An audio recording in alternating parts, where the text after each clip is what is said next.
আজকে যারা ক্ষমতাসীন হয়েছেন মনে করবেন না আপনার ক্ষমতা পাকাপোক্ত হয়ে গেছে। অতীতেও অনেকেই মনে করেছিল। অনতি বিলম্বে বর্তমান সরকার মাননীয় প্রধানমন্ত্রী সাদাবাজি বন্ধ রাখার তৃণমূলে হিন্দু সম্প্রদায়ের ব্যবসায়ীরা পরিবার পরিজন নিয়ে সুখে শান্তিতে বসবাস করতে পারে না। টানা দাবি করছে, টানা না দিলে হত্যা করছে এবং বাড়িঘর লুটপাট করছে, আগুন জ্বালিয়ে দিচ্ছে, তাদেরকে আগুনে পুড়িয়ে হত্যাকাণ্ড পরিচালিত হচ্ছে, বিভিন্ন মন্দিরে বোমা হামলা হচ্ছে, বিশ্ববিদ্যালয়ে অরাজকতা, হিন্দু বৌদ্ধ খ্রিস্টানদের প্রতি যে অবিচার করা হয়েছে সেগুলো আপনি পুনঃস্থাপন করবেন, ন্যায় বিচার ফিরিয়ে দেবেন। আপনি বলেছিলেন স্বরাষ্ট্রমন্ত্রী জনাব সালাউদ্দিন সাহেব আপনার সরকার কোনো ডেমোক্রেসিতে বিশ্বাস করে না, জিরো টলারেন্স।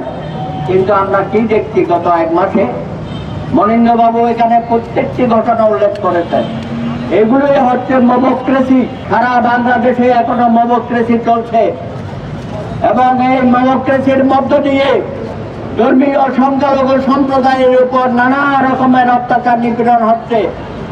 আগামীকাল আপনি একটি অসাধারণ কাজ করতে যাচ্ছেন। সম্মানিত মুয়াজ্জিম সাহেবদের, ইমাম সাহেবদের, ধর্মীয় গুরুদের, পুরোহিতদের এবং অন্যান্য ধর্ম অনুসারীদের ভাতা বা অনুদান প্রদান করবেন ওসমানী উদ্যানে। সেখানে দেখলাম একসাথে অনুষ্ঠান, অতীতে আমরা দেখি না। এটা আমি বলবো অসাধারণ। হিন্দু, মুসলিম, বৌদ্ধ, খ্রিস্টান সকল ধর্মের অনুসারীদের যৌথ অনুষ্ঠান, অতীতে কেউ এটা করে নাই। এবং আমি দেখলাম সেখানে সব পবিত্র ধর্মগ্রন্থ পাঠ করা হবে, অসাধারণ। দয়া করে পার্লামেন্টে আপনি গতকাল বলেছেন আপনি দল থেকে নির্বাচিত হয়েছেন, কিন্তু আপনি কোন দলের প্রধানমন্ত্রী নন। আপনি বলেছেন আপনি হিন্দু, মুসলিম, বৌদ্ধ, খ্রিস্টান সকল দলের এবং মতের পথের সকলেরই আপনি প্রধানমন্ত্রী।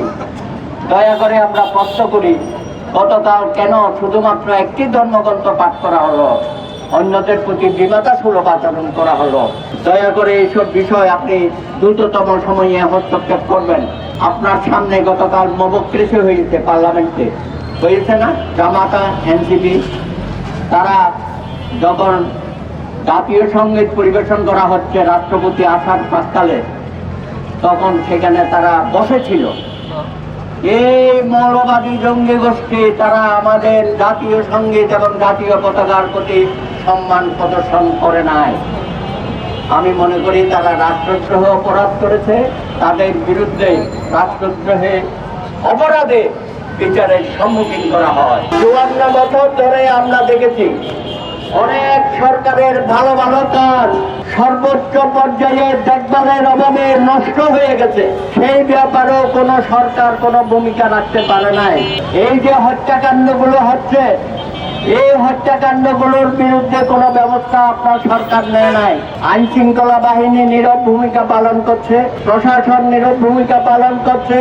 আপনার এমপি সাহেবরা যাদেরকে আমরা জীবন বাজি রেখে 1971 সালের মহান মুক্তিযুদ্ধের মতো ভোট কেন্দ্রে গিয়ে বিপুল ভোটে আপনাদেরকে জয়লাভ করিয়েছে, তাদের প্রতি বিমাতাসুলভ আচরণ করার কোনো সুযোগ নাই। আপনার শুরুটা ভালো হোক এটাই আমরা চেয়েছি। আপনি বলেছেন বাংলাদেশ হবে একটি রংধনু নেশন, রেইনবো নেশন, হিন্দু, মুসলিম, বৌদ্ধ, খ্রিস্টান সকলের সমান অধিকার নিয়ে বাংলাদেশে বসবাস করবে।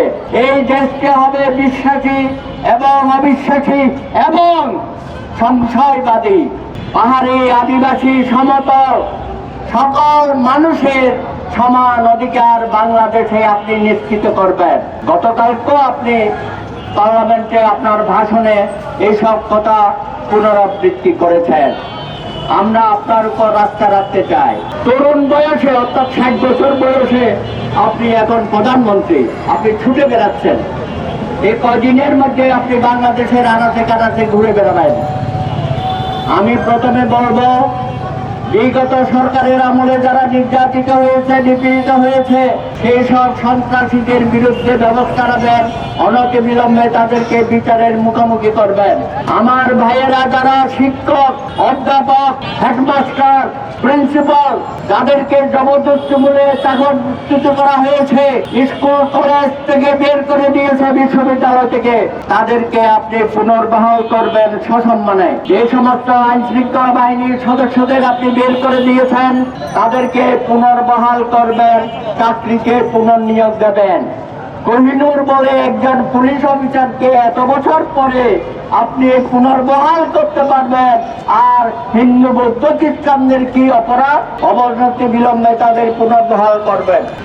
প্রশাসন থেকে তাদের চাকরিচ্যুত করেছে, deputy secretary, additional secretary, joint secretary, তাদেরকে অনতি বিলম্বে সসম্মানে চাকরি ফিরিয়ে দেবেন। শফিক সাহেবের কথা মনে আছে?